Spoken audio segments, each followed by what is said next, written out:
Okay, so next up we have the Suit of Swords. So let's start with the Ace of Swords. This is when a thought hits you so clearly that you don't even need to question it. It's not dramatic, it just makes sense. Something you couldn't quite see before suddenly lines up. You don't need to act on it yet, but now you know the truth. The Two of Swords is when nothing feels right.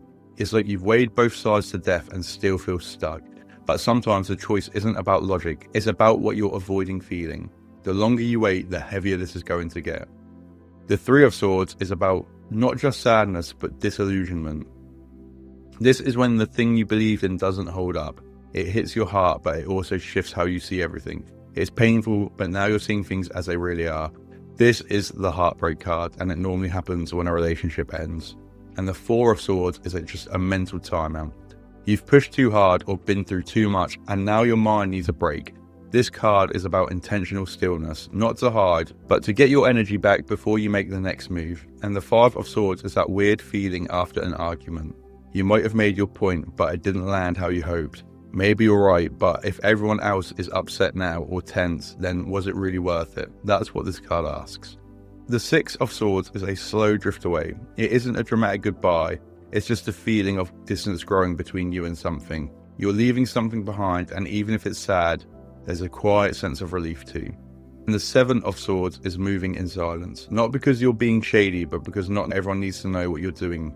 This card's about protecting your plans or just finding space to figure things out. However, it does also show sometimes that people around you may be being shifty. And the Eight of Swords is that trapped feeling you get when your own thoughts are running the show. Your situation might not be as bad as it feels, but when your head's spinning, it's hard to see. This card is a reminder that perspective isn't a prison, it is the key.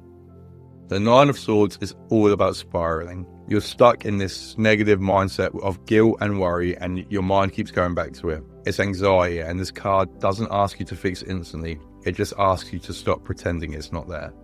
And then the Ten of Swords is the point where you've got nothing left. Something's ended, maybe painfully, and the pressure is done. You're not fighting anymore, and even if you feel flattened, at least there's this weird kind of freedom in knowing the worst part is behind you. In this card, in the background, you see the sun rising, which is obviously a sign that a new day is beginning. And if you want to know more about tarot symbolism, then I will leave a link as well to my tarot symbolism book where you can read about what every symbol means and figure out the cards even more. And then we go to the Page of Swords, who's eager but unsure. You want to ask questions, maybe start something new, but you're worried you don't know enough yet. This card reminds you, the only way to figure it out is to try. You don't need to be perfect. And then the Knight of Swords doesn't wait.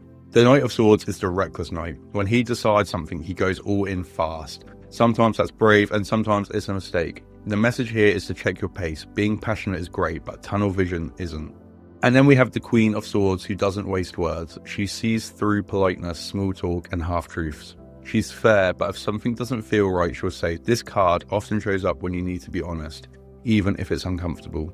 And the King of Swords is the one who makes the hard calls.